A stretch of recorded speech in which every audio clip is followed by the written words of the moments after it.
So stupid. So stupid. So the level of disappointment I've reached has eclipsed an all-time low. And quite frankly, I am upset. I am distraught. I am dismayed. And I am flat out Out here getting disappointed. I'm just got disappointed. got I'm dog. just disappointed. Like I knew we went into this game bad and underhanded.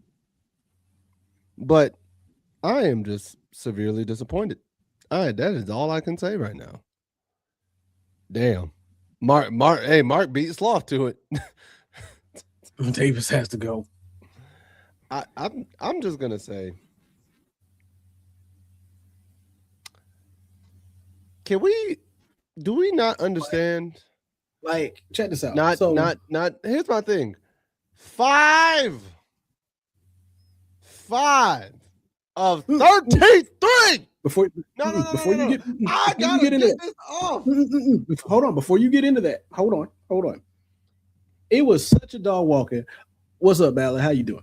So it was such a dog walking that one of the seniors got in off the bench. It was even allowed to commit a technical foul on purpose. Then at the end of the game, just launched up a logo 3 that he missed ridiculously, but it is what it is.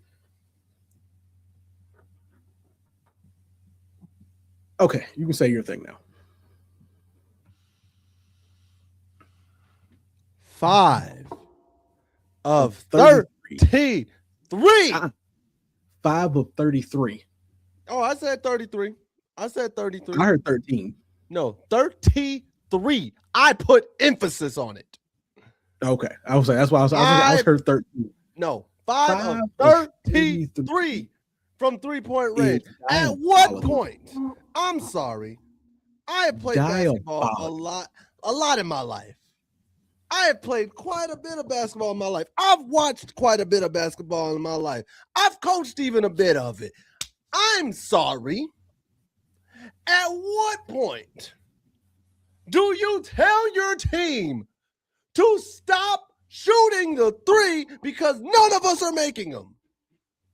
What point do you tell Derek Dixon, stop shooting the 3 for a second and go get 2 layups? That way you can get back in rhythm. At what point do you tell the team, bro, we not making 3s tonight. Let's go beat them in the paint. That way we can start opening back up. And when we get in rhythm, then we can see, hey, yo, you know what? Now we back in the flow. Now we back in the rhythm. Now we back confident. 5 of 33. And for context, North Carolina State shot 9 of 20. 9 of 20. They only shot 4 more 3s than you. Not even shot. Made only 4 more 3s than you.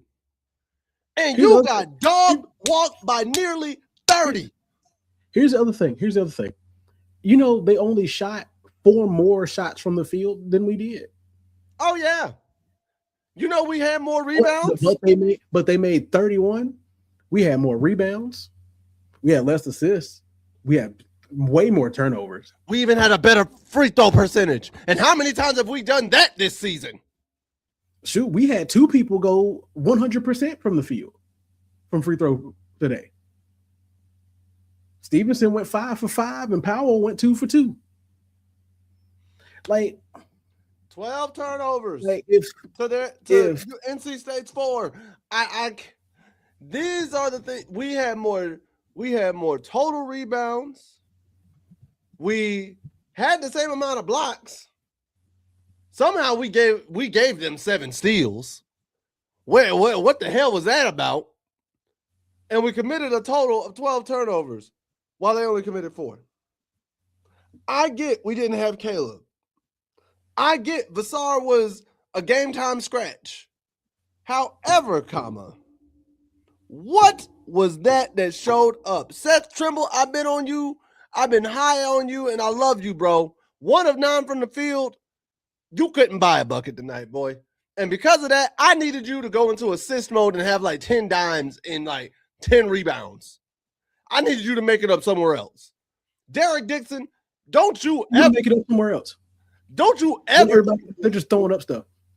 Derek Dixon, listen, you have a bad night like that, please go back to the field. Please go back to layup. You want to know why? You went 1 of 9 from 3. You know what the rest of your total was tonight? 2 of 12. That means you went 1 of 3 from the field. That means you're shooting better just going for layups than you are shooting from outside tonight. And Bogovac, get off the team. I'm sick of you. Like, I know the Kansas State coach just got in trouble for this the other day. However, my statement needs to be said, and I'm going to say it. You, sir, don't need to be wearing a Tar Heel jersey. You ain't earned that. We have a standard about this. And every time you come in the game, you just can't shoot. And here's the thing. So let me be real. So I'm gonna let you cook. I'm gonna still be pissed. But I'm gonna let you cook. I'm sorry. I'm gonna start off by saying this: Zayden High and Jaron Stevenson, good game from the both of y'all boys. Y'all played. I need Zayden High playing more when Caleb comes back. Zayden High, exactly. Zayden High needs to be more in the rotation. I don't care what nobody else says. Whoever else is supposed to be following Caleb Wilson in the rotation, remove them and put Zayden High in there. Get Bogdanovich off, put Zayden High in immediately. Bogovac needs to get his numbers cut entirely. 27 minutes is way too many minutes for Bogovac, period. Because your shot selection has been terrible. And to be honest with you, let's go ahead and be a little more less specific. The whole team's shot selection, especially tonight, is like, I've seen 9-year-olds take better shots than what we took tonight. First-hand experience, by the way, on that. I've seen ball hogging 9-year-olds shoot less threes than what they shot tonight. I had a kid on my team this year that shot less threes than what we shot tonight and still made more of them. Heck, he might have shot more threes and still made more than the whole team did. Let me tell y'all. Y'all notice how Hubert Steady tries to play Evans more and more than Dixon. I don't know why. I don't know what Evans is even on the court for. I guess in my mind, I feel like you're trying to force the player that you thought he was going to be out of him, but you're not going to get it. So far, we haven't got any of what we thought Kyan Evans was supposed to be. Other thing was, we also haven't gotten what we thought. We didn't get what we thought Derek Dixon was going to be tonight. Hell no. Excuse my language. But then again, if you look at what we got going on game split wise, this is what we got tonight is really what we should have expected from Derek Dixon. His best game is Cowboy. He went 4 of 8. He went 5 of 11 and 4 of 8 for 3. He's had decent games, but this ain't it. When you're shooting up 33 3-pointers and you've made 5 all game. What annoyed me the most of this whole game, first half, you're down 11. 11. That is an easy margin to come back from. Bro, cut that easy margin. All you have to do is cut that down to 5, but 10 minutes to go in the half. And then you were in That's it. Distance. Play defense, cut it down to 5, play smart. You had a moment in this game where we had 4 back-to-back offensive rebounds on missed shots. All 4 missed shots were 3-pointers. Not a single one of them drove into the basket to try to get a foul. Jaron Stevenson has drew more fouls tonight, along with Zayden High, drew more fouls being in the paint like you're supposed to do. I get that North Carolina State had some better bigs than we did tonight because our bigs are gone. But it's like, bro, what are we doing? I'm gonna say this, bro. Like, what is even happening? Hold on, I still gotta run down the table real quick. Because I almost skipped Bogovac entire. Bogovac for a player that played professionally prior to being here, I can see why they let you leave. At this point, it's like, you know what the expectation is, and it's just like, no, I'd rather not. You know that you being a professional athlete internationally and then coming back to college to play college ball, there's a level of skill that you're expected to have that makes me question how good the rest of the team you played for was. Because if this is your representation of the international team you played for, I can tell you right now. I hope the next time you try to go back, they burn your contract in your face, because this is terrible. No, I can tell you this right now. He's ruining Luka's reputation. He needs to change that name quick. He wasn't a starter. I can tell you that. Oh, absolutely. You had to be a rotational player. Couldn't have been a starter. I remember looking up. I think I saw his stats. I don't know what conference or league or whatever he was playing in, but it could not have been good. Could not have been. No, it could have been. He just wasn't. The league could have been good. And I'm gonna say that because I think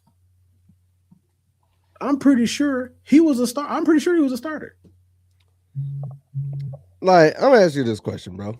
And you've been here. You should know the answer to this question, right? 9 times out of 10, when your 3-point shooter is in a rut, is off. Not truly. He was. Hold on. What does he say? Yeah, he was a bench player. I watched a lot of his games. His coaches were chewing him out on the sideline. I remember they pulled him out with just a minute in the game because he threw up.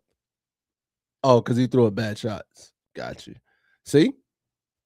But here's my thing. You have had 3-point shooters. You know 3-point shooters when they get in the rhythm. My bad. Because here it is. Here's his national team. His FIBA national team stats from 2025, from the senior team. He played 3 games, averaged 2.7 points per game, 1 rebound, and I don't even know what the EFF is. Either way, it was bad. His best year was in 2023, 13 points per game, 3 rebounds, 2 assists. Yeah, I see him back there. Hold on. I got to hold it down for a second. All right. So when my co-host goes and handles fatherly duties, I'm going to give y'all this solo real quick because quite frankly, I'm pissed off. Quite frankly, I'm irked. Quite frankly, I'm annoyed at this. And to keep on Bogovac, I can't stand the simple fact of the matter that, one, he played 27 minutes, 9 points. Man went 2 of 5 from the field. Like, he just chucking it up. And he had the most turnovers. I'm okay with Zayden High having the most turnovers with 4 because it's like his 3rd official start. I want to say, Zayden High hasn't played much. So Zayden just missing every damn thing he throws. He does. He really does. But Bogovac, the last 3 games, especially in the Duke game, he comes in, messes up the flow, and commits turnovers. That's all I've seen the last few games. And it irks me to my soul. It irks me to the depths of my core. It makes my huevos itch. Honestly, it burns me with the white hot intensity of 1,000 suns. And I found his ABA stats. His ABA stats, he averaged 5 and 11. Averaged 5 and 11, 45% from the field, 2 3-pointers, went 2 and 5 from 3-point range, averaged 39%. 11 rebounds? 5 shots. What's the 11? Went 5 from 11 from the field, from 45%. Went 2 or 5 from 3-point.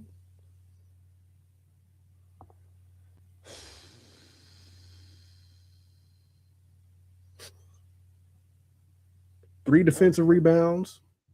So yeah, average 3 rebounds a game, 2.3 assists, 1 steal, and average almost 2 turnovers a game.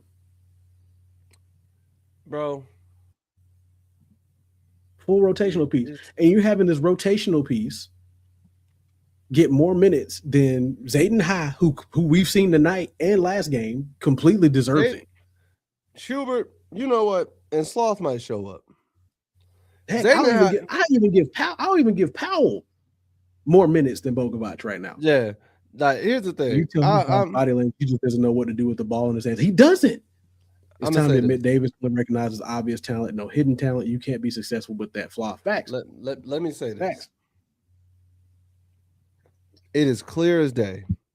And I know Sloth is going to come in here at some point if he comes running, saying why Davis needs to be fired. Even though this man has only been in 2 games, it is clear Zayden High needs to be the running mate with Caleb Wilson when Caleb Wilson comes back, and Seth Trimble and Vassar. Zayden High needs to be the running mate. He nees to be a starter. He needs to be on that court. Because even if he's not a starter, replace Bogovac with him in the rotation. Yes. Absolutely. If anybody needs 20 plus minutes on the court, it is him. If you ain't gonna have Zayden High as your starter, make him the 6th man. When you need him, Hubert and staff chose Luka over Cannon Catchings is ridiculous. Like, my thing is this: if you're not gonna start Zayden, he needs to be that 6th man. When they start doubling Caleb, or if Caleb's struggling, Caleb gets in foul trouble, whatever the case may be, you still need somebody who can go get you some buckets and be effective on both ends of the court. Get Zayden High in the game. Because we've already seen clearly in a lot of these losses and even some of these close wins that we need somebody that's going to rebound. You need someone who's going to rebound. And if Zayden doesn't do anything else, he's getting rebounds. Like, and I give Vassar like hell. I give him hell, but I also give him praise. The thing about him is I don't know when he's going to turn it on and turn it off. Zayden's going to go. Zayden's going to go. Vassar might need to take a half, or he might start off good and cool off. Like, I don't know what I'm getting per half. You know what I mean? I think that's a fair assessment. I think that's fair to say. I'm about to say per half, yeah. Full game wise, outside of 5 games out of the last 1, 2, 3, 4, 5, 6, 13 games, he's gonna have at least 10 rebounds. He's gonna have 10 now. He's only had 5 games under 10 rebounds in the last 13 games. So Vassar is going to get you rebounds, but I don't think you're wrong in the same assessment of I don't know which half he's going to start turning it on for. He's either going to get me the 10 early and cool off, or he might get 1 or 2 in the first half and then get the other 8 in the second half on the back end. Like, I don't know, and I can't wait. The thing about Jaden, I know he's just going to go get it. I know he's going to go get it regardless. Or Zayden. I'm sorry, not Jaden. Zayden. But you can also tell Zayden is one of those people, one of those players, just because he doesn't get a lot of minutes. Like, he's averaging 6 minutes a game. Yeah. For a guy that's not averaging a lot of minutes. He's been on the team since the 2023-24 year. Zayden played in the 2023-24 season. Granted, he only got a few minutes, but he's been here. So I know he got less minutes then, but yeah, he was a returning player and has gotten better. Clearly, so I know he's kind of like, hey, coach, give me my shine. Let me show you what I can do. And by the way, Catchings has more points in the last 5 games than Luka in the past 15. I'm not surprised. Because where did Catchings go? I don't know. Not here. Because hold on. Oh, he's in Georgia. They're playing right now. Yeah, he's averaging 10, 4, and 1. Must be nice.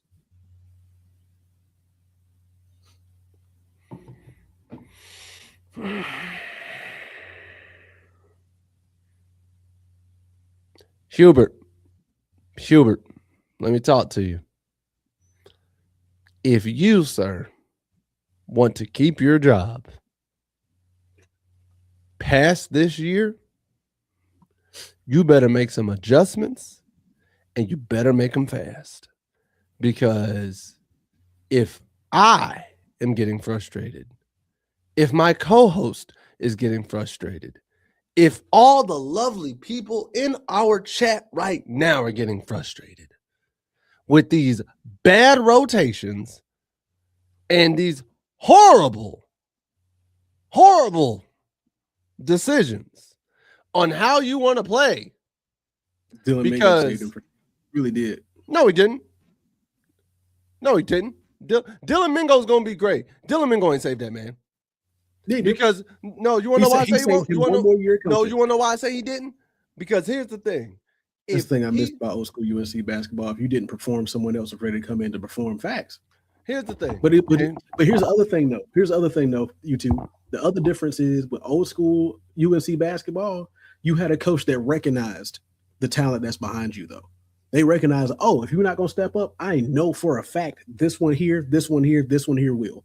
So it's either you do your job and you do your job correctly, or I will put somebody in that spot that's going to. Here's the other thing about Dylan Mingo and why I say Dylan Mingo ain't saved him. Y'all see the mismanagement of talent right now over the last few years. You think just because he got Dylan Mingo, there's not a possibility he won't mismanage that? Dylan Mingo has not saved him.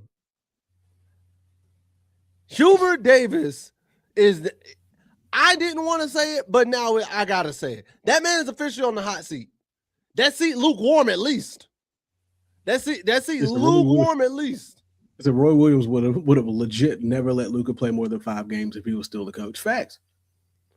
Luka, you've seen Luka at all. If you've seen him more than 5 games, Luka is getting in garbage time. Either we won big or we lost big. And I'm telling you right now, you Davis, were seeing Luka come in at garbage time. Davis, that seat is at minimum lukewarm, starting to steam, bro. Because what are we doing? You sitting there just having your offense chuck up these threes. You're sitting there, you don't have your teams close out on 3-point shooters for some odd reason. You're sitting there, we can't get a board. We don't know what to run through an offense. We don't rotate correctly. We don't rotate the players in when we need to rotate them in. The only thing I'm gonna say this, and you two just said it. He said it, but like the only thing that can save Hubert Davis is if this man makes a Final Four run this year, not the one he did back then. Oh, it has to be this year. He has to make a Final Four run. Can you imagine how many guys will want that UNC? Man, there's gonna be a line out the door wanting that UNC job. Yeah, we know you do. Put your hand down. No, you don't? And you don't? I mean, of course I don't actually. Why not? And not because I wouldn't love the job. It's a level of pressure I don't think I can hold up to right now. Here's the thing. All you have to do is follow Hubert Davis. You're fine. You're fine. The pressure's off of you. No. You are smart, sir. I get, sir, listen. It is no disrespect to you when I say this. I get that between the two of us, you consider me more the basketball person than you. You are still a good enough coach to coach them, to coach UNC. You are still a good enough eye for talent to know what to do. Even the basics of basketball. You might not know all the ins and outs, every play. You might not know the full ins and outs of a motion offense. You might not know the ins and outs of a full use, but I know one thing about you, sir. You are a competitor like me. And when it comes down to basketball, you know the basics. Close out on shooters, get boards, play defense. We can always go score. But if we don't stop them from scoring, we're screwed. And we be following Hubert Davis. So bump that. So here's the thing. When you know I'm upset, you're upset, the fandom is set. You know how you really know you screwed up? So you were basically snatching his glasses off his face. Bro. I got mine on. So you will know how you really screwed up when Tyler Hansborough is calling you out. Ah, shit. Excuse my language. Tyler, and this is what he had to say about the Miami game. He said, thought about Miami, and to me, it also says a lot about North Carolina. Be more consistent. If you want to be a team that is a contender and being taken seriously, you can't have these letdowns. And you saw it when they took the California trip, lost 2 games out there, kind of a head scratcher. The way that they play defense tonight is the reason why they lost these games. When you play defense and you know you're not just in the help side, defense isn't engaged, and you're not playing one-on-one defense. You're not guarding your man, keeping the ball in front of you. You're letting Miami get quality looks, layups, and dunks. That was the whole thing to me. Felt like they controlled the interior. They were getting high-quality shots, and anytime we got in the half-court sets, I thought we were a little stagnant.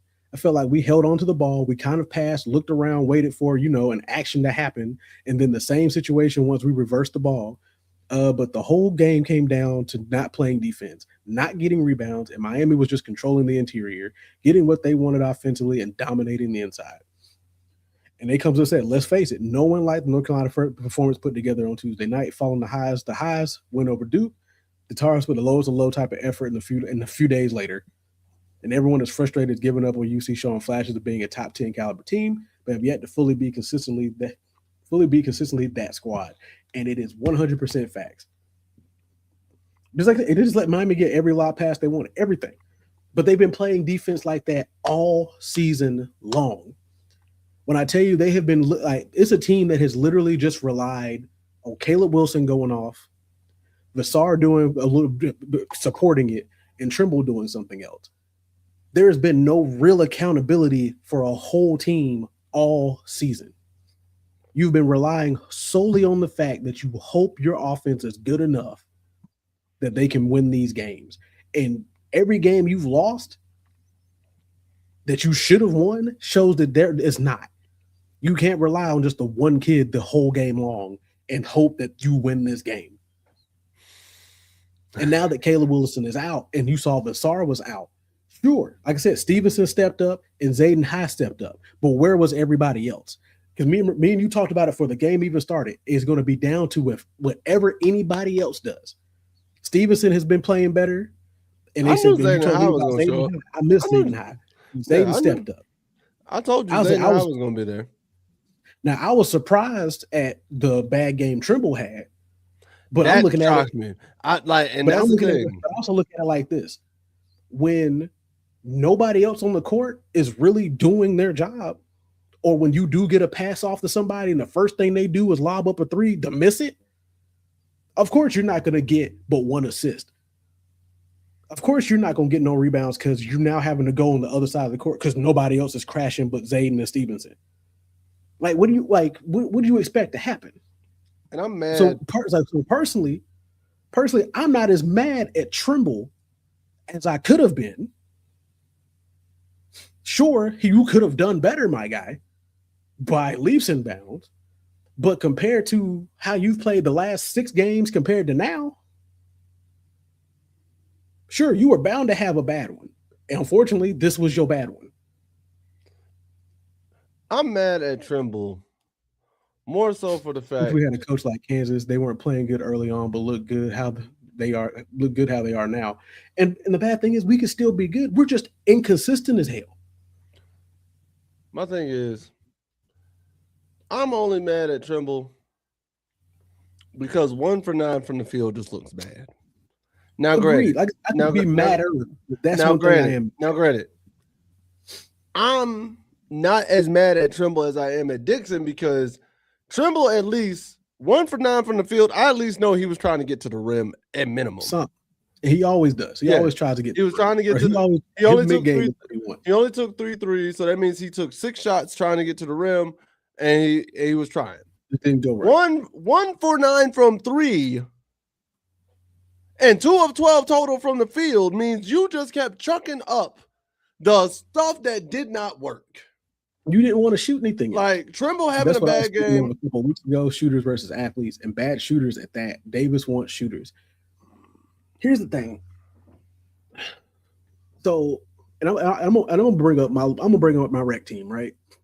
So, to y'all that don't know yet or have known, I can't remember if I've said it before or not. I've coached 12-year-old rec basketball. I have kids every year that I've coached in the last 5-6 years I've coached recreation ball.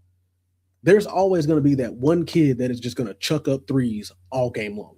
No matter what you do, no matter what you say to him, he's going to chuck up threes because unfortunately for youth now, that's just the kind of game they play thanks to, Steph, Dame, Steph, Dame, Trae Young, Klay Thompson, Harden, Luka, list goes on. But sure, you can have that, but you also have to make sure that the supporting cast around this sporadic shooter that you got is willing to pick up some slack somewhere. Because upside is, as many threes as he'll throw up, he'll at least drive the lane as many times as well.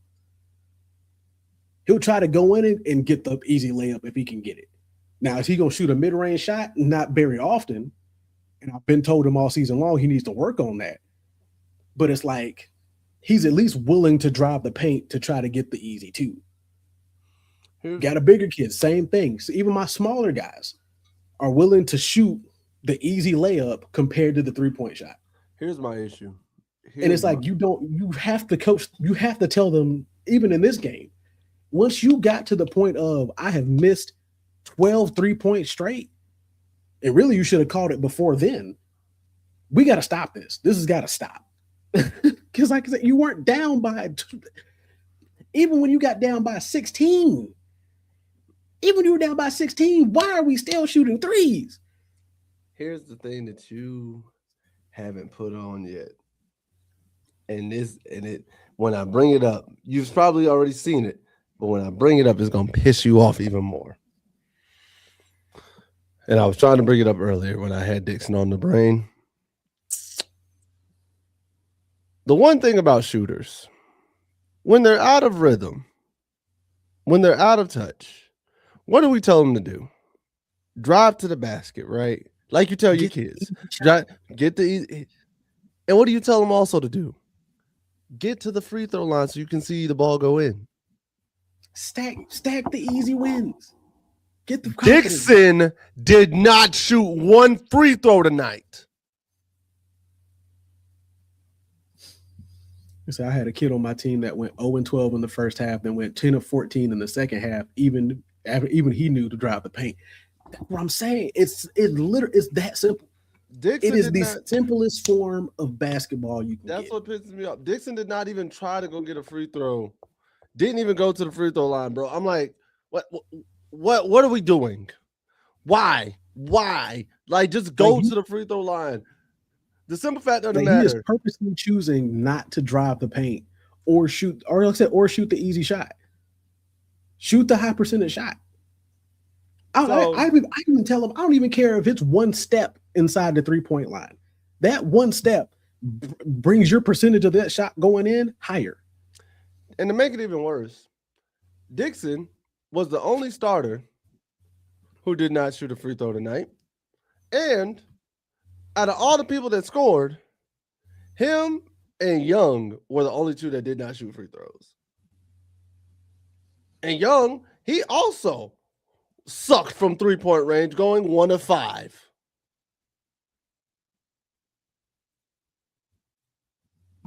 So I don't know when that rule just got lost in translation for shooters. It's like, oh, hey, I'm a shooter. Shoot. Yeah. You know what they also do? They're smart enough to know I'm off rhythm right now. Let me go to the free throw line and say, hey, yo, let me just see 2 or 3 of them go in at the free throw line, get back in rhythm. You say, I shoot 1,000 threes every day. I don't care what you shoot. Do you practice that? Do you practice that shot? No matter what you shoot, if you don't make it. I hate Curry. Curry can shoot the way he can. He messed up the game with it because everybody believed they could shoot. Here's the thing. Here's the issue. I don't hate Curry for that because it was bound to happen eventually. And we all used to think to ourselves, because I'll be the first to tell you, we always used to wonder what if Ray Allen just started pulling from that deep, right? We always used to sit there and think that, or even Reggie Miller, Kyle Korver, so on and so forth, like the shooters we had. Curry just was the first one to do it. It was eventually going to start happening. The issue I have is there are too many coaches out here who don't tell their kid, you can't shoot that shot. They just let it shoot. Like, yeah, you might make it, but do you make that shot consistently? When I coached my high schoolers, I told him, he's like, Coach, I can make that shot. I said, you've made 1 out of 9. You don't make that consistently to shoot it. Now, if you are in rhythm and you are that blatantly wide open, I'm not going to be mad at you for pulling it. But the moment you miss, you better not chuck the next one when you're contested. Sitting there saying, I got it. No, sir, you make 1 of 9 in practice. You went 0 of 7 in the game. You don't make that shot. You happened to make that shot. Even a blind squirrel can find a nut. I had one kid, I had to flat out tell, I'm like, you shoot 25 threes a game and you make 6.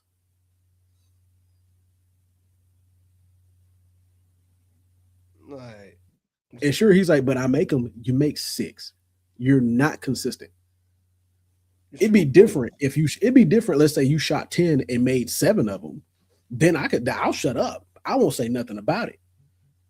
But you shoot up anytime. It's like anytime you're behind the 3-point line, you immediately shoot the shot and you miss it 9 times out of 10. You shot 2 10 sets worth of shots and made 3 out of each. Like, come on now.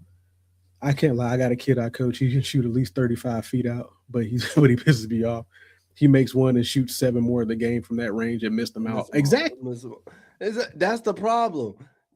He want to sit there. As soon as he made the first one, he's like, oh, I got the green light. No, sir. You don't. You don't. Even a blind squirrel can find a nut. You got lucky. You chucked up a good one. Same kid will miss 7, 8, or 9 shots in a row, and you can see he starts getting ticked off about it. I'm like, yo, calm down, shoot the easy shot, and then come back to this. Shoot, I'll tell you. Make a few easy ones first, then come back to this. Because right now, that's not your range. Get inside, get some fouls, get some free throws off, and then see how you feel later. I'll be honest and tell myself, bro, this was just yesterday. I went hooping. I'm in first game of the session. I get 2, 3 straight layups in a mid-range off rip, right? Me and dude go, like, we playing 5-on-5, going back-to-back buckets. I get the ball to me at the top of the key. And we shooting from, I want to say, NBA range, or at least deep college range on the court, where the line was. I rip through, start dribbling right, step back. I am deep. Like, I am deep. And for some reason, I had already had in my mind, I'm pulling this shot. Pulled this shot, contested. When I chuck it, even I'll admit, it was a bad shot. It was a bad shot. That joint went nothing but net.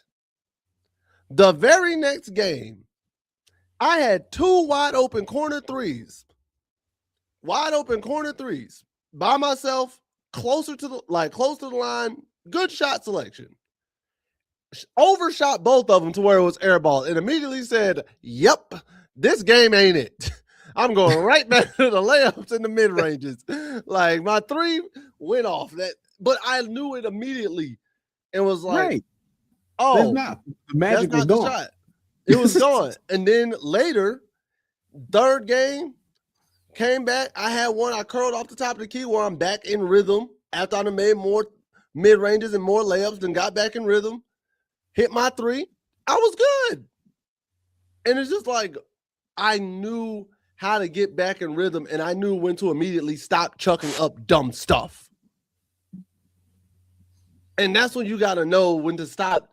I get shooters shoot, but also know when what you're usually doing ain't working. I've had days where my mid-range ain't falling. I'm like, okay, I got to stop pulling the mid-range, and that's my bread and butter. It happens, man. Sometimes you just be off. But let's move from this ridiculous nonsense to some decent news. Caleb Wilson, who was previously labeled as out indefinitely for the season, has actually some good progress coming up. They're saying he's actually learning to shoot with the cast on his left hand, and he might be back on the floor sooner than later. According to Davis, said Caleb, he's great. Nani? So yeah, according to Davis, said Caleb, he's great. I think if I said okay, I think he would play with the cast on or his splint. I think he would. He's just chomping at the bit to come back because he obviously loves to play, but he loves his teammates and he loves playing here. He'll be back on the floor soon, so that'll be great. I look at it like this. Depending on how the next few weeks go, I probably wouldn't even put him back on the court, depending on what we look like by, March Madness pickup and all that. I'm saying this. I don't even think, depending on where Caleb is projected for the draft, will tell me if he's going to play or not. Because I guarantee you, if Caleb is projected, like they're saying, yeah, you're going no lower than 5 in the NBA draft, he's not going to play.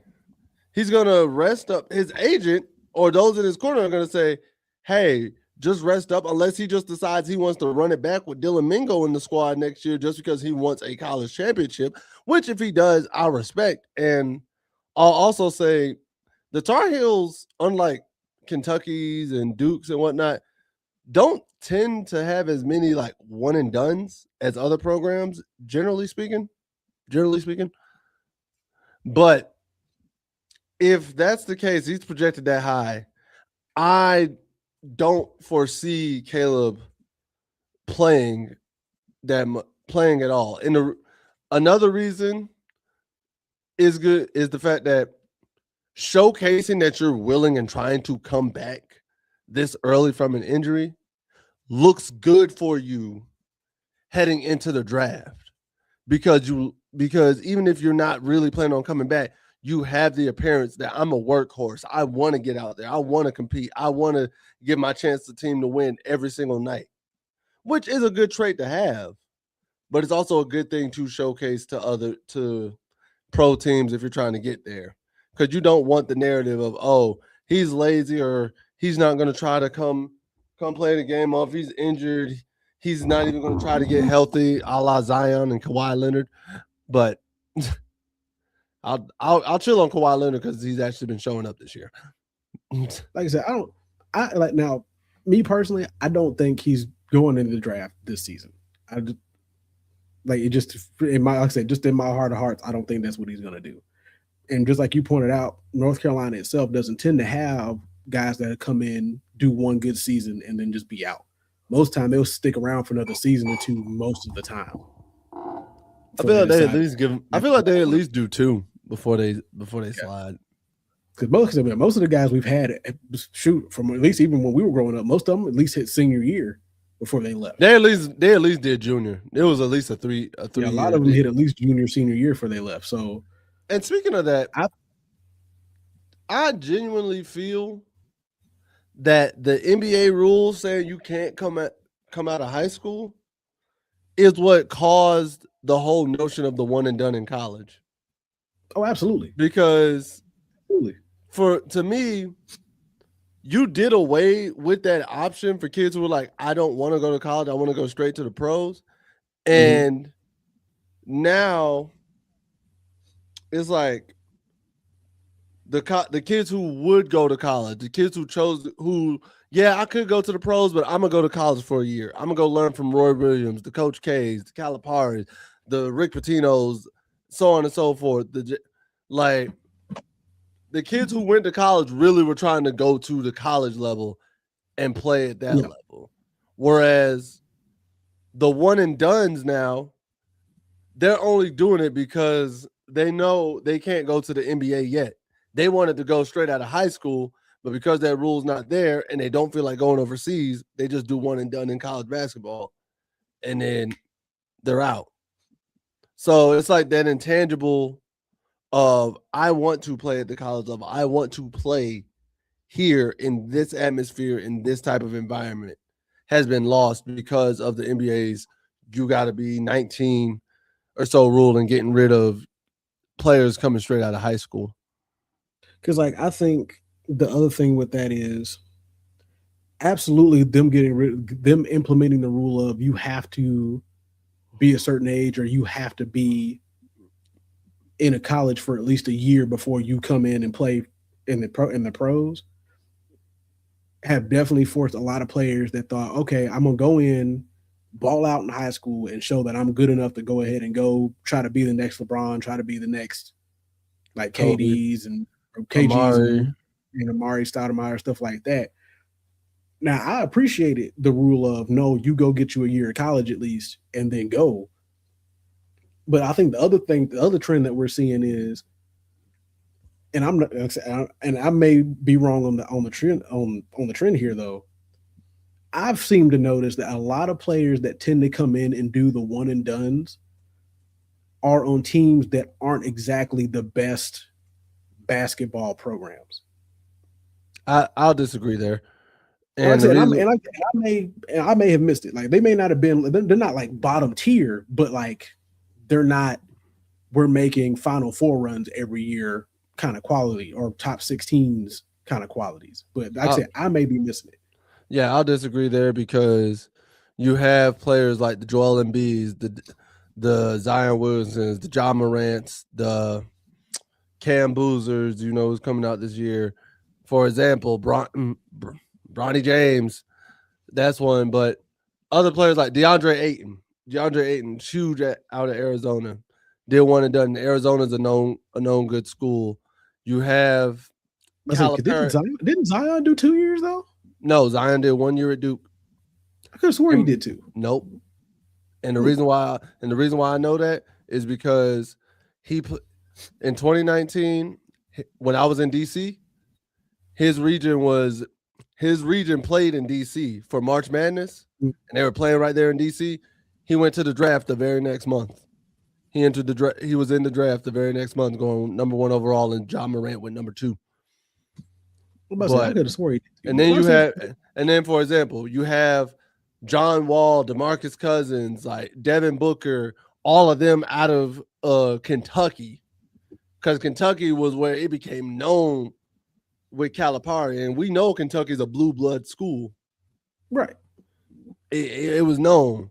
Lonzo Ball out of UCLA, he only did 1 year, so they're going to big name programs. And the thing about it is, hold on, no, Lonzo went to UCLA. LaMelo went overseas. That's what I'm thinking. I'm thinking of LaMelo coming in doing the I'm thinking of the other. Yeah, LaMelo went overseas. Lonzo went to UCLA. Yeah, but I remember Lonzo going to UCLA. I was like, but didn't he just only do the 1 year because he was already doing international? But no, that's why I got him mixed with LaMelo. LaMelo just went straight overseas. LaMelo went straight from international to the pros. Yeah, and he was doing obviously he was doing all the other stuff. And the thing about it, even Kyrie Irving went to Duke, played only 11 games at Duke before breaking his foot, and still went number 1 overall in the 2011 draft. Think about that. Kyrie Irving went to Duke, played only 11 games, broke his foot, and still went number 1 in the 2011 draft. And that's a year after Duke had just won a championship. So these guys are going to big name schools, and the reason why they're going to these big name schools is because that's getting them the most. It's for the publicity. It gives them the most exposure. Unless it's one of two things. You either go to the big name school and do the one and done, or you go pull like a John Morant, go to a mid-major, and you carry that team through a good NCAA March Madness run. True that. That's the way it's been moving. You either go to a big name school, do your thing, just serve, hold water. Anthony Davis was another one. He went to Kentucky for only a year, and he won player of the year and everything, ended up player of the year in 2012. Kentucky wins the championship. He's gone.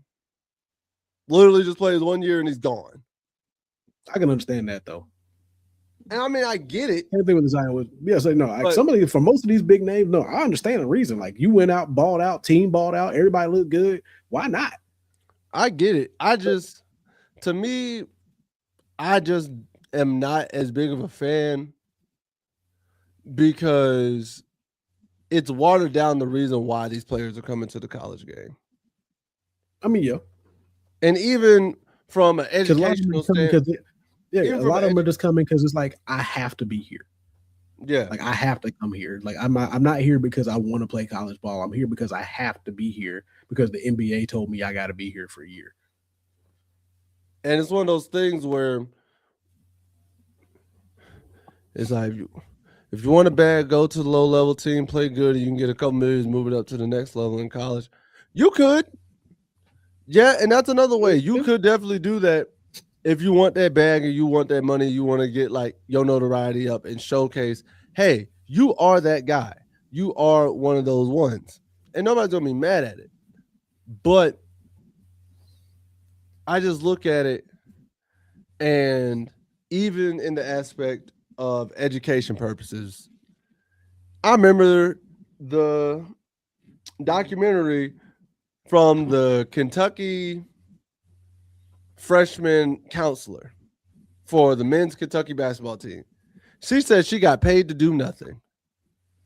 And they asked her, they said, what do you mean? She's like, most of these players know they aren't going to be here after this season.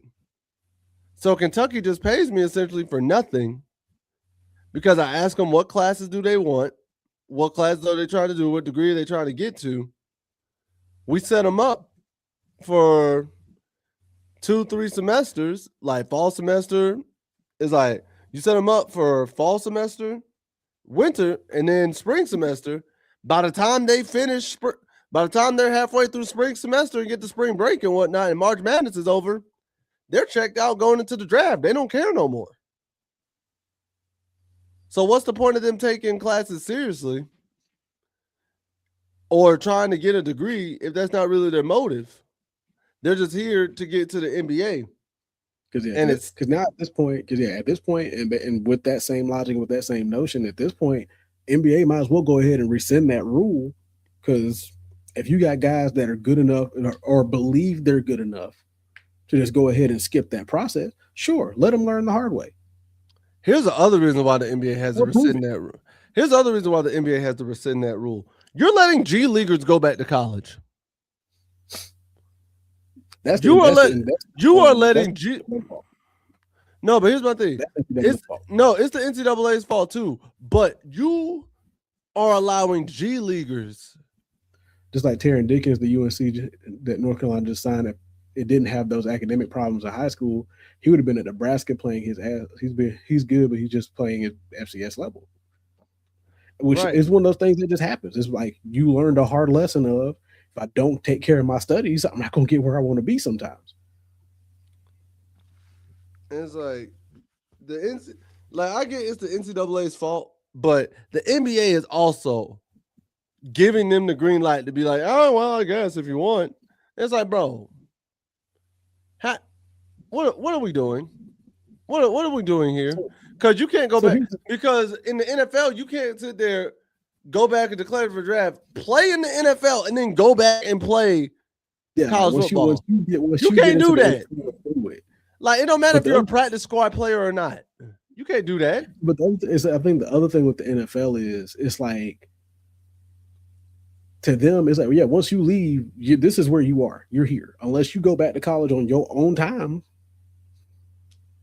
Because once they believe your eligibility is gone, your eligibility is gone. There's no going back from here. Because once you sign the contract, that's it. With the NBA, I'll say this. The reason why I'm putting less blame on the NBA than I am the NCAA is because the NCAA has a whole rule against this that they're just flat out ignoring. You're just flat out ignoring it. Because you have a whole rule that says that you have that players that have played in the G League or any professional sport is not eligible to play at the NCAA level. They're not eligible to come back and play that sport. They've lost their eligibility. You've now gone and ignored that whole rule and are letting people do these appeals and these hearings and stuff. Say, oh, he should be eligible for. No, no. You even said it in the international space, G League or professional leagues. Once you have stepped foot and played in that league, you are not supposed to be back here. But we have what, 15, 20 something, 20 plus some odd teams in big conferences with at least one guy from an international or G League team. Man, don't get me started. Like, what are we doing? Don't get me started. But once again, we gotta keep moving. Listen, I do want to show y'all this.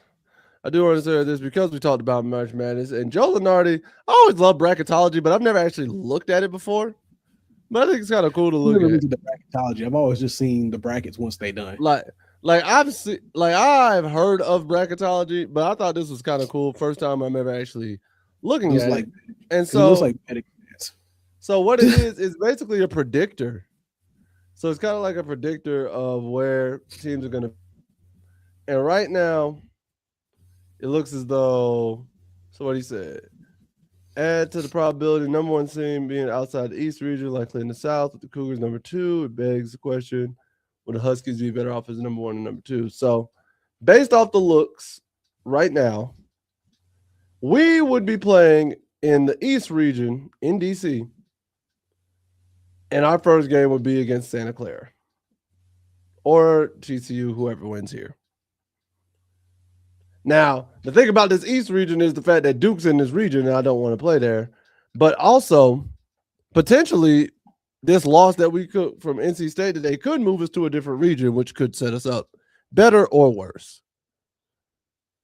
Because right now, the number 1 seed you have would be Michigan for the Midwest, Duke for the East, UConn for the South, and Arizona for the West. I ain't gonna lie. We'd be playing Tampa. Yeah, we'd be playing Tampa until whatever. And we probably end up playing. If we play in Tampa, let's say we beat whoever we're supposed to play against. We still play in Tampa against either Portland or Kansas. Then we probably go. I think we'd go against whoever wins the St. Louis bracket. Yeah, we go against whoever wins St. Louis down here. Wait, here's my question. Why they got 2 St. Louis brackets? They got 2 Tampa brackets too. Oh, and 2 Portland ones. Wait, what's the second Tampa one? In the West, under San Jose. Oh, wow. Oh, I guess they got a Greenville, blah, blah. Okay. Philadelphia. Okay. So both the Philadelphia ones are in the same one. All right. 2 Buffaloes, 2 San Diegos. So it just based, I guess, just different groups. Dang. I thought they were going to be. Dang, I was trying to see.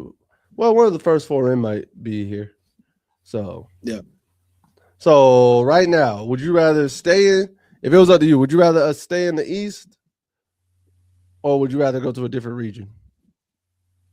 I'd probably stay in the East.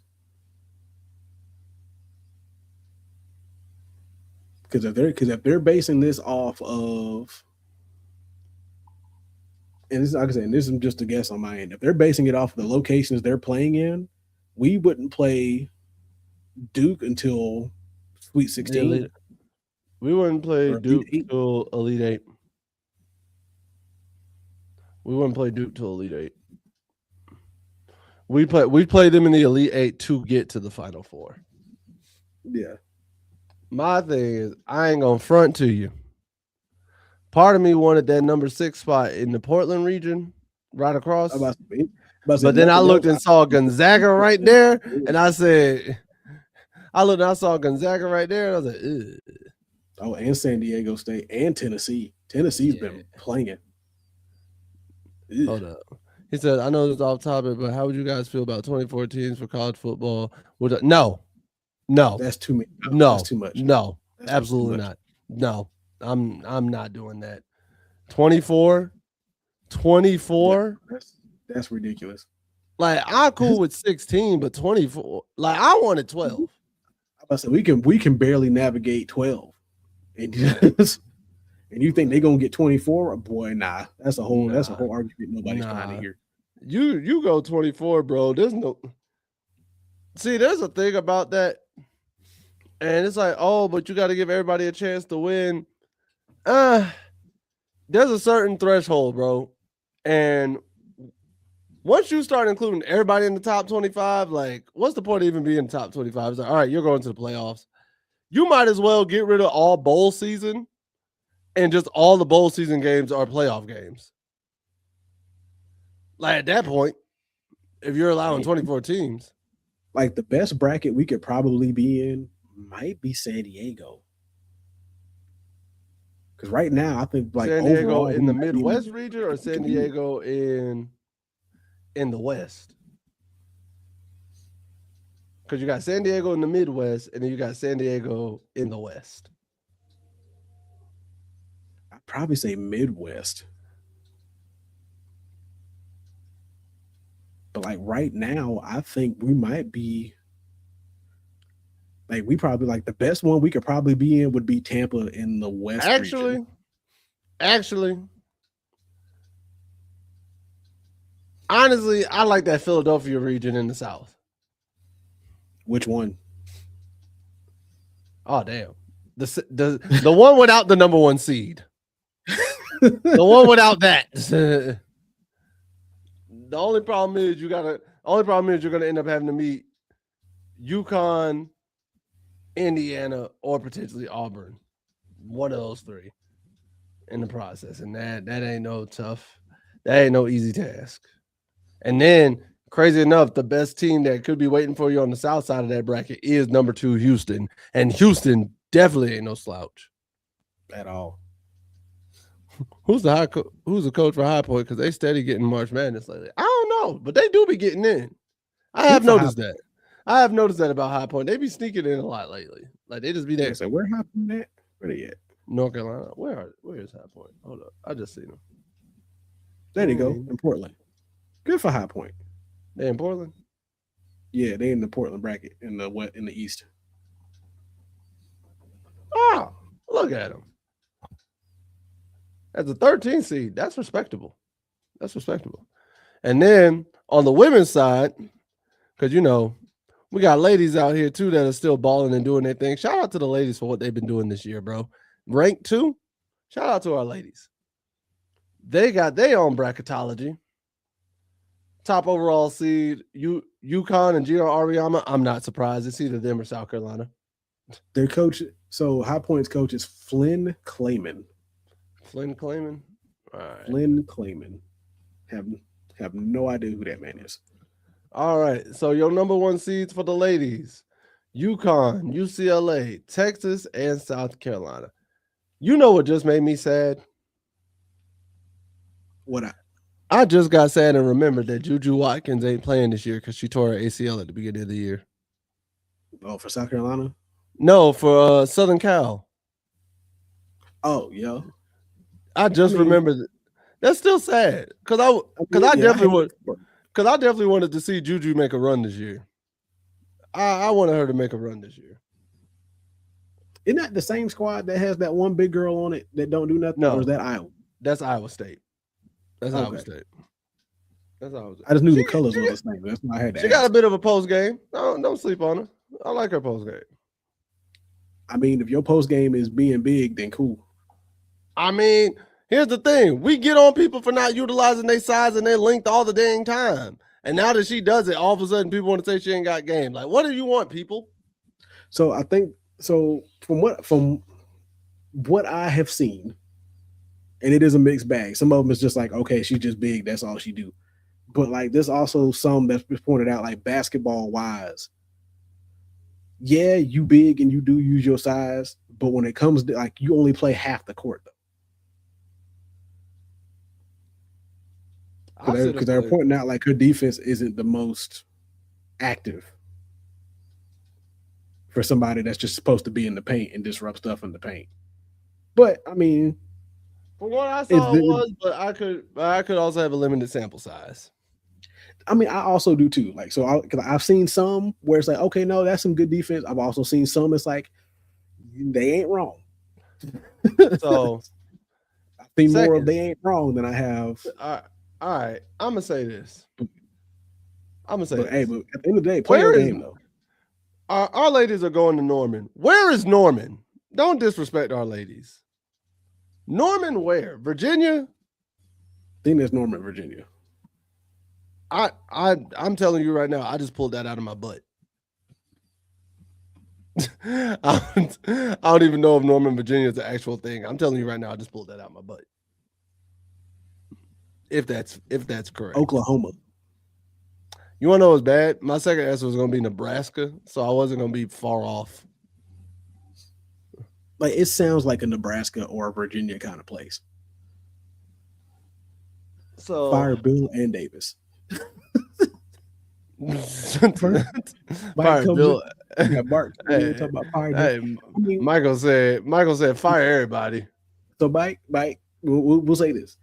We'll give Bill this season because they looks like they put in much more effort this season than they did last season. So they fired Freddie Kitchens. Remember, and they fired Freddie Kitchens, which to me was the move of the season.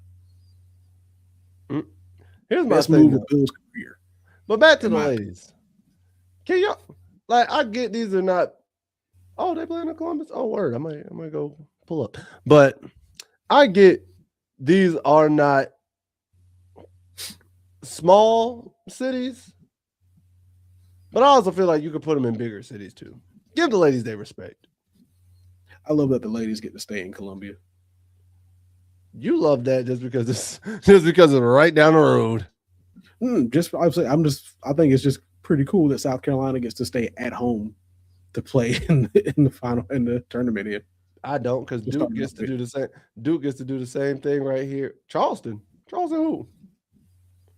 Hey, okay, College of Charleston. Okay, College of Charleston. Who in Charleston? Huh? Who's in Charleston? College of Charleston. Yeah, College of Charleston. Oh, did it freeze? Hold up. Oh, I've been looking at a different.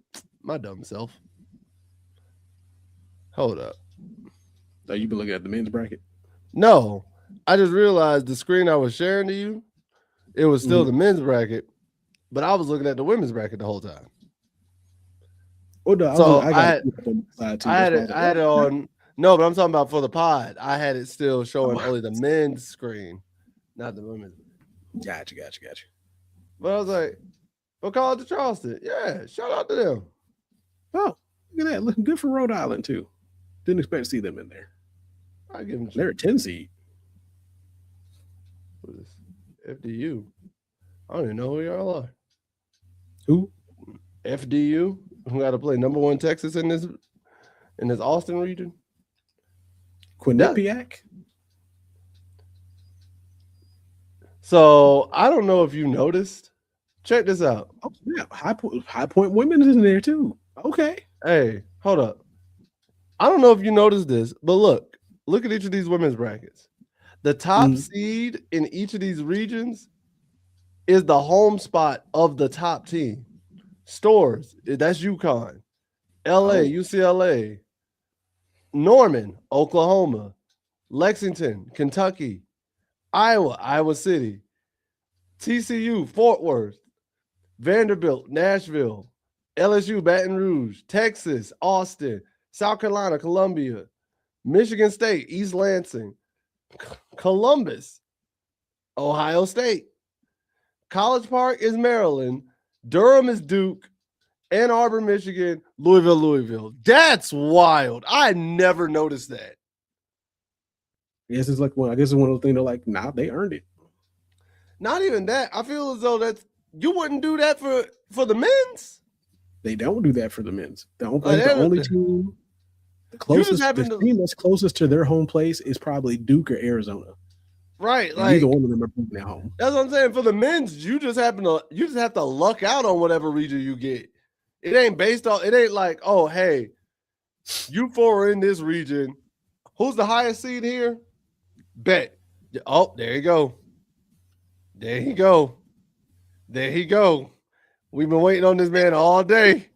There you go. But in other good news, though, We did get Mingo. Hey. Getting killed by the way they got killed by State is sad. Oh yeah, for sure. For sure. You missed the whole crash out at the beginning of this, Sloth. Oh, you late. Sloth. When this ends, when we end this, I want you to go back. Hey, listen, Sloth. It's over. We don't need him to shoot. If he can drive the basket, I don't care if you can shoot, as long as you can shoot free throws. That part. When this ends, go back and you will see the crash out. You will see the crash out. 30, 45 minutes. But Jonathan Mingo, 5-star guard, 6'5", 190 pounds, out of Glen Head, New York, from Long Island Lutheran. He actually played with Kai and Anthony last year too. I found that out. So nice. They played out there. He is currently the number 1 player in New York, the number 3 guard nationally, and number 8 player nationally ranked. I couldn't find any crazy highlights of him. I was trying, but this is a huge. And we're getting his brother. Oh, snap. Hey, 2 for the price of 1. I'll take it. Nice. I will take it. I will take it. So it's a win. Shout out to Jonathan Mingo on such a tragic day like we had today, getting smacked up like that. At least 2027 looks like it may bode better. That's probably why he committed. He's like, nah, let's go help. Let's go fix this. Right. Like, North Carolina has fallen and I can fix it. But speaking of other commits, man, Western Carolina quarterback Taron Dickens commits he knows how to get UNC 5 stars. Clearly. Hey. They don't know how to use them, but he can get them. Facts. Commits to UNC, man. And co-host, I want you to hear this out, bro. I want you to hear this out. So this man set an FCS record last year with 46 consecutive completions in a game where he went versus Wofford, in a game where he went 53 of 56. That's a lot of passes. 378 yards and 3 touchdowns. Here's my thing. How you only throw 300 yards when you went 53 of 56, sir?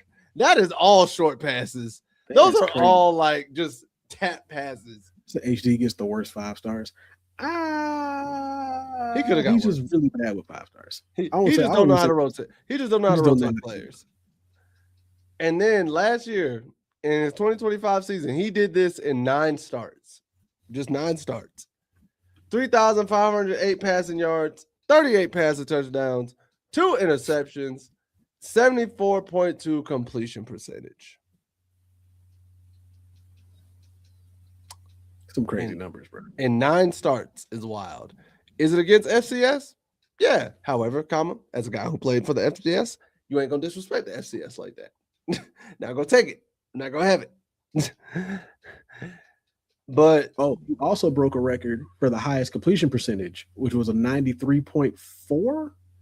Yeah, it's probably that 53 or 56 game. That was for the season. How he do that for the season when they just said his completion percentage for the season was 74.2? It might have been there. So I might have misread it. Either way, hold the record for it. Yeah. 93% is the highest. That 53 out of 56, the completion percentage was 94.6. Yeah. So I think it was that game. Gio Lopez 2.0. Don't. I ain't gonna say that. Nope, sir. Sir, I've given you leeway to have hate for Davis. We're not doing that. We're not wishing that hostility today. Because one, Gio ain't even put up those kinds of numbers coming from South Alabama. He didn't. Not at all. 38 touchdowns and 2 interceptions on 9 starts with 3,500 yards and a 53 or 56 day where he's just clearly just throwing it. Yeah, no. I ain't gonna let you put that evil on him, Ricky Bobby. We are not gonna do that. We're not gonna do that. I understand you disappointed in the whole organization. We get it, but come on now. You know what? I would expect the NBA YoungBoy fan to have that type of hostility and aggression. He should be very competitive for it. He can compete, but do I think he's going to start? Jury's out because we have five. I think Edwards or O'Neal are probably going to start. No, but remember, we also got Burgess and Newkirk too. True. We got 5 quarterbacks competing for the job. So, like I said, it's wide open. Didn't we get nobody from ECU too? No, I think this is him. But this is WCU, Western Carolina. No, I think we got that quarterback from East Carolina too. I don't remember no East Carolina QB. I could be blanking.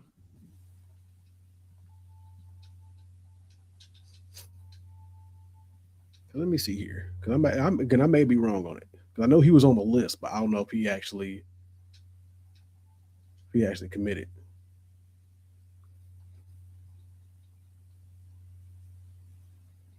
Okay, no, he didn't actually commit. Okay, because there was another transfer that from ECU that was pretty solid too. He said fire the whole hoop staff. Bill is going to save us. Oh no. Slaw just be coming in here just talking nonsense. Okay. He's like, listen, I get to come in here and say whatever I want, and everybody gonna listen to me. Right. Speaking of talent, Marcus Allen and Thaddeus Dixon get their invitations to the 2020. Good luck to the both of y'all. Can't wait to see what they do next week. So I know Marcus was really showing out for the Senior Bowl. I know Thaddeus Dixon was already. I think Thaddeus was going to get the invitation anyway. So it was more or less how Marcus was going to do going into the Senior Bowl and all that. I ain't gonna front. I can find it kind of crazy how you have to be invited to the combine. I thought the same thing. Like I have to be invited to try out to do workouts for y'all. Like that. Right. That made me feel understand getting invited to like the Shrine Bowl and the Senior Bowl and stuff like. I can understand that for the combine. Like, if I declare for the draft, I feel like that automatically should get me a spot for the combine. If I want to go. Because we've seen a bunch of players who are just like, yeah, no, I'm not going to the combine. I'm just going to do my pro day at school. Yeah. And I'm like, if I declare for the draft, I should automatically be going to the combine. What are we talking about? Now, I ain't going to front. Now I want to go back and play like Madden, like 07, 08, 09, and do like the combine pre-workouts. Yeah. Like, you remember the bench press? You sitting there. Hey, you sitting there. Wrapping them out. Hey, if you could run like a 4.3 on the 40, boy, you almost broke your controller doing that. And lost sticks messed up for the rest of the 3 players. Hey, stick drift forever stuck in your controller. And speaking of some drifting. Oh.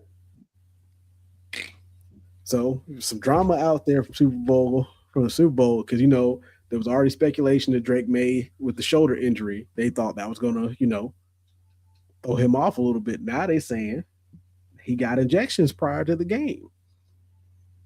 Said I shot it up, not much feeling. It was good to go and it felt all right. I think it would be hard to say that I was feeling good enough to be out there. I wouldn't put the team in harm's way to not be myself. Just didn't make plays tonight. So I mean, at least you're not trying to make the excuse that the shoulder was injured, and you made the choice to play anyway. But sir, I'm saying because like the first one they had asked him, did he get the shot? Like the first quote was, did he get anything done in general? And that's why he's like, I got shot up. And the second one was they asked him, did he feel like it limited his mobility? And that's where that second quote came. And to me, I felt this way for a long time, and we said it even before going on camera. I don't necessarily like disclosing this information after the game. I do not like it because in the event that you lose, even if it's not your intention, it's going to look like you're making an excuse. I'm not saying Drake May is making an excuse. He flat out said they didn't make plays. Like, I'm not saying that. However, there are going to be people who are going to look at it and say, oh, now you're bringing up that your shoulder was hurt and you had to take an injection, so that's the only reason why you didn't play good. So you're people making an excuse to get sympathy points. It's like, bro, we're not giving you sympathy points because your shoulder was hurt. You played anyway. Right. You played bad. You lost. Right. So just say that. So to me, that's one of those situations where if I know I'm going to get the shot, or if I know that's what I'm going to do, I would have said it earlier in the week. Yeah. I would have been like, hey, yo, my shoulder is a little banged up. If I have to get a cortisone shot, I will be taking that before the game because I'm not missing this game. Right. Or like I said, at the end of the day, it feels like a gotcha moment. It feels like, okay, what thing can we spin to make it seem like, okay, he really wasn't that bad, but because he was banged up, he played bad. No, if the dude told you at the end of the press conference the first time that I just didn't make the plays I was supposed to make, that's the end of the conversation. Because at the end of the day, even if he was hurt, he chose to play. So the injury itself made no difference because they felt like they should have been able to play, and they weren't. Facts. That's it. And that's the whole end of the conversation. Now, question for you. Do you want to play the game before the Tar Heel takeaway or after the Tar Heel takeaway? Let's do it before. And before we get into the game, let me just say this about that Drake May situation too, and why, again, we both feel the same about it. It also reminds me of the situation when LeBron broke his hand in the finals versus the Warriors. And they said he played the rest of the finals with a broken hand, but they didn't say it until after they got swept. And it's like, and why are you saying that now when you've had 3 other games that you played? You know what I mean? It just looks, even if that's true, even if it's the case, it looks like an excuse. It just looks bad. It doesn't look great. But what game you got? King of the Hill Mobile Quarterback Edition. Okay. And no, there is no Lamar Jackson, there's no Michael Vick, and there's no Cam Newton. This man about to tell me, he about to say Phillip Rivers, Peyton Manning, flipping Tom Brady, Doug Flutie. Oh, no. Not shifty in the pocket mobile. Actual people who do take off and run when necessary. Sometimes more often than not. Donovan McNabb, Patrick Mahomes, Josh Allen. Once again, whoever you pick goes on to the next round. So I gotta say, so basically I'm picking between 2 and I gotta say who wins, and then the next matchup will go against that person. I gotta see who's better. Okay. Yep. So starting matchup: Colin Kaepernick versus Jalen Hurts. Colin Kaepernick. Colin Kaepernick versus RG3. Ooh, damn. That went from easy to hard real quick. Hold up. Damn. Had to give you a good mix in here. Are we going peak for peak or career for career? Just like peak for peak. Peak for peak? Okay. Oh, actually, well, peak for peak, career for career is based like whoever you think is the better mobile quarterback. However you want to quantify it.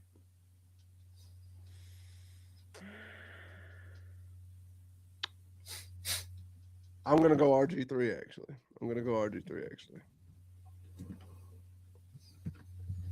All right. RG3 versus Steve Young. Ooh. I'm actually going to go Steve Young. Steve Young's underrated.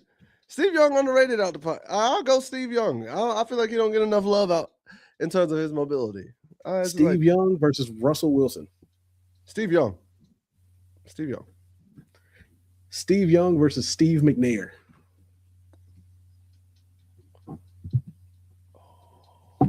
You bastard. I had told you. There's no Lamar, no Vic, no Cam. And you know I had to pick up some depth. I had to go deep in the bag for this one. Steve Young versus Steve McNair. Because I felt like McNair was better than McNabb, but not as good as Vic. Now that just leaves you. Where do I put Steve Young in? Say where put Steve Young in the conversation. I'm gonna go McNair. I'm gonna go McNair. I feel like I'm hurting myself here. I'm gonna go McNair. Steve McNair versus Josh Allen.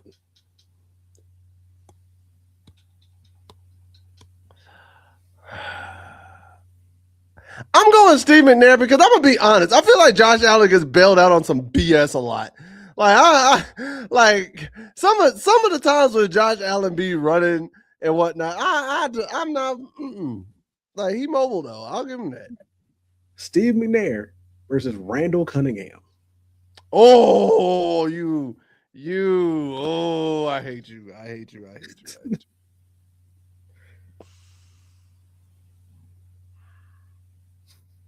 Because of when Randall did it, I gotta give the OG. I gotta give the OG for credit where credit is due, bro. Randall Cunningham versus Dante Culpepper. Randall Cunningham was more of a pocket passer. Cunningham versus Patrick Mahomes. Man, that's cheating, bro. Why you do Cunningham like that? Like that's BS, bro. Like, what you mean? That's BS. Why you put Randall Cunningham in that position? Why you put Randall Cunningham in this position? What do you mean?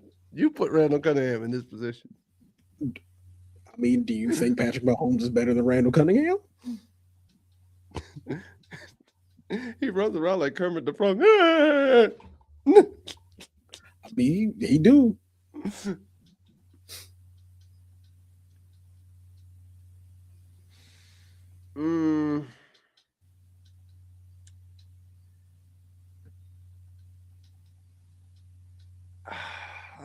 Yeah, I guess. I can kind of concede to that one.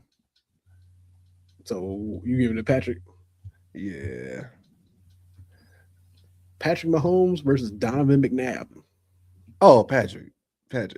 I used to get mad because I wanted Donovan to run more. Patrick Mahomes versus Marcus Mariota.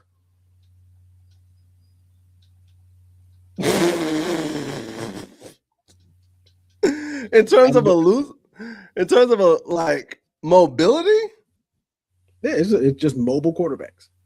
However, like I said, however you want to quantify it. Yeah, no, I'm not. Marcus Mariota, I ain't never thought of as a mobile quarterback. I'm gonna be honest with you. All right, here's the wild card: Patrick Mahomes versus Jim Harbaugh.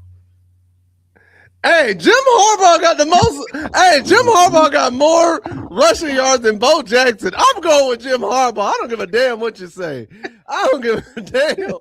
Jim Harbaugh got more rushing yards than Bo Jackson. I don't care. Hey. I don't care. I'm just for the clicks, for the bait. Hey, listen, for the plot. I'm going Jim Harbaugh. Yes, Jim Harbaugh is more mobile than Patrick Mahomes. Clip it. I'm saying it. They're gonna kill me, but I'm saying it. They probably won't. Hey, if I clip this the right way and put it on the internet, somebody gonna look at me like, is he smoking crack? I mean, he got more yards than Bo Jackson. Just saying. He got more yards than Bo Jackson. That's all I need to say. Jim Harbaugh, very underrated, bro. They sleeping on him. Yeah, man. Listen, I had to put a bit thing of power into this one. I was like, I see. I ain't gonna front. You went originally I had Dak Prescott instead of Marcus Mariota originally. See, that would have been a little bit harder because I will be honest with you. I ain't never in my life sat there and looked at Marcus Mariota since Oregon. And even in his Oregon years, that was more like LaMichael James and them and DeAnthony Thomas and company. I ain't never looked at Marcus Mariota and been like, yeah, I got a mobile quarterback right here. I mean, most of his highlights is him running. Yeah, no, not to me. If you look up Marcus Mariota, you know what highlight I think of?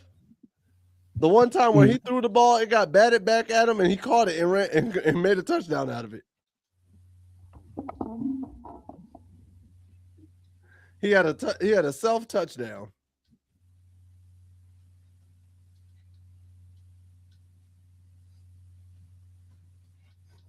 Yeah, most of his college highlights, most of his highlights in general are him running. He didn't really throw a whole lot, to my memory. But that's funny.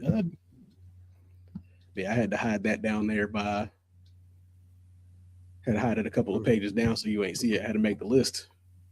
Man, but they were weighing about it. I'm like, what? Do we have any birthdays this week? We do not. So onwards to a favorite segment, Tar Heel takeaways. That'll forever be funny. Until I can figure out how to record it and save it as a soundbite, it's still stuck as the definitive button. Like I have made sure not to over record it until I can get it saved. Oh man. All right. My Tar Heel takeaway of the week. You know what?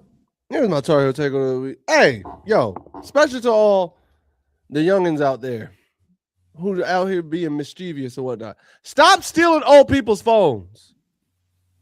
Nah, bro. I'm pissed off at a lot of y'all. Somebody stole my mama's phone this weekend. My mom worked hard, bro. My mom has been going through a lot. My mom is trying to finish her degree. And you hoodlums gonna go out there and steal that woman's phone. My mom almost had a whole breakdown. Bro. That joint wasn't fun. What you get from stealing an old person's phone? What you get from stealing from somebody's phone in general? I don't understand it. I never understood that. Just so you could do what? You can't get in the phone. You can't jailbreak it. Can't sell it. It's already locked. Like, what is the purpose, dog? To make a quick $20, $30, $40, $50? Just so you can buy your next dime bag? I'm genuinely irked, and I was pissed off about that. And what made it worse is I couldn't go home and be there for my mom to help her out through the situation. Shout out to my boy Mata for coming through and being a support for my mom and my sister through that time. I appreciate you. You didn't have to, but I thank you and I love you for it. But it pissed me off because she ain't done nothing to nobody. She a good Christian woman. She literally loves everybody that she meets and treats everybody with respect. And y'all just went out and stole my mom's phone. Then when you confronted about it, you want to sit there and lie about it. Like, we got to do better, bro. Y'all got to do better as people. You wouldn't like it if somebody broke into your house or you was out and about with your friends, your girl, your man, or whoever, and somebody just stole your phone, stole your stuff. But to go out and steal just older woman who's just chilling, doing her thing, trying to get by in life, nah, bro. I ain't appreciate none of that. I'm highly disappointed. And if the person who did it just happens to be watching this video, yeah, I'm talking to you, bro. I'm talking to you, girl. You pissed me off. And that wasn't cool. And I would very much like for you to give my mother her phone back or at least turn it into the authorities. You could do so much better. You got this much energy to steal a phone, go apply it to something. Apply it to YouTube, apply it to social media, apply it to school, something productive. Like, dang. I'm real disappointed, bro. And it really pissed me off, especially due to the fact that I couldn't be there to help my mom. So that's my Tar Heel take of the week. Stop stealing from folk when you know you wouldn't want that to happen to you. Don't do that. People work hard for their stuff, man. You work hard for your stuff. People work hard for their items. Stop stealing from folk, man. We can do better. It ain't worth it. It ain't that deep. It really's not.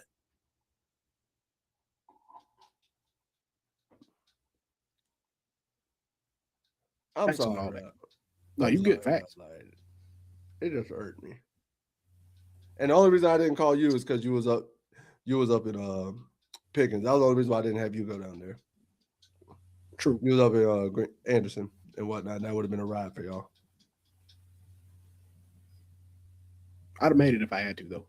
I know. He was right in Columbia, though, so it was like the quickest.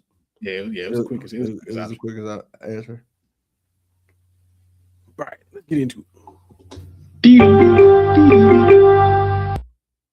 Tar Heel takeaway of the week.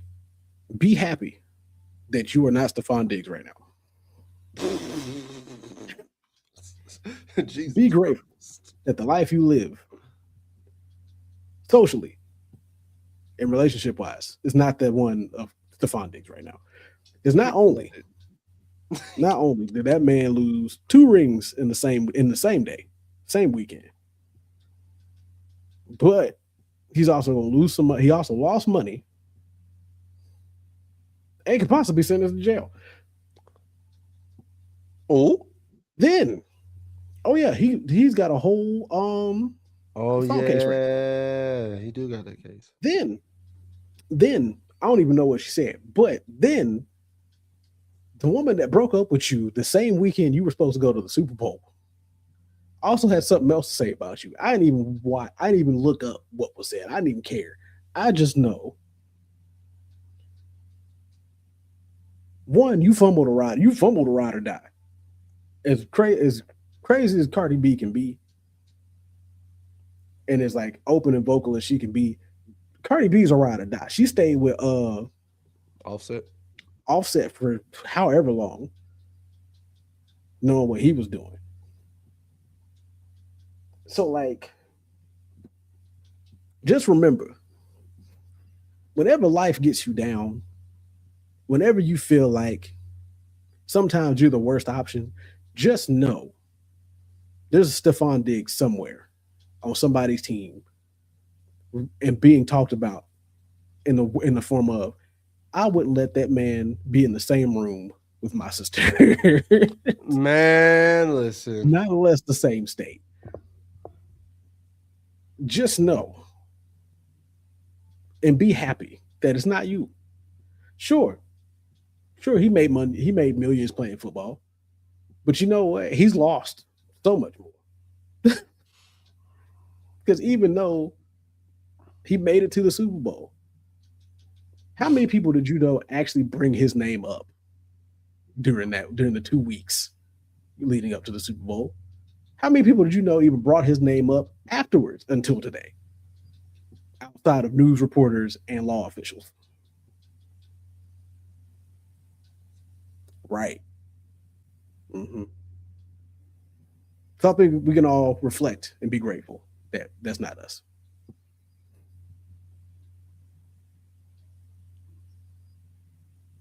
Hey, listen. It was pixelated. It was pixelated. Like, I ain't never seen that. You said that. I went back and looked at it. I was like, oh. Right. I said, why does it look pixelated? Why does it look pixelated? Bro, and speaking of stuff, I will never forget that video where they went around the entire Minnesota Vikings locker room saying, "Who would you not want around your sister?" And everybody in that room says Stephon Diggs. And what was his first reply as a toxic guy? What? I'm a nice guy. I'm a nice guy. Hey, listen. Every dude know his homeboys. Know the homeboy circle, and every guy knows when the toxic homeboy in the group chat be like, "What? I'm a nice guy." This is all our response. Tell me I'm wrong. We all just look. We all got that one to look at, like, bro. Really? He's like, "I'm a nice guy." I'm gonna tell y'all a bar. I'm gonna tell y'all a bar I told a friend of ours this weekend. I told this man told me about his escapades over the weekend. I told this man flat out, "Sir." He's like, "I'm a good guy." He's like, "I'm a good man." I said, "No, you're not." I was like, "You're a good father. You're not a good man." I told that man flat to his face. You're a good father. You're not a good man. Like, keep it a buck. And I don't care. And I don't care if he see this because I've already said it to his face. What else can I be saying? Oh, yeah. Oh, you just saw what I sent you? God dang. Hey, 1 milli rock. It's over. Not just that. Hold on. Check your IG real quick. Oh, Lord. The last one? Uh-oh. So I heard about this, but I ain't see the video. This first time I've seen the video. I heard about it too, but it's first time I've seen the video.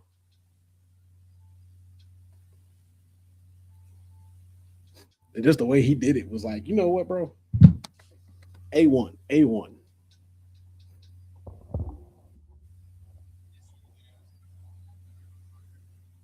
Oh!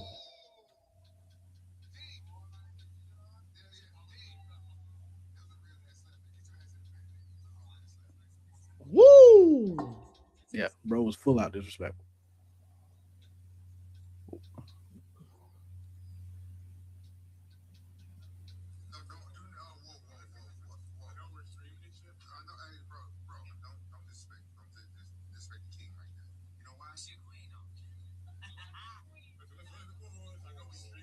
Full out disrespectful.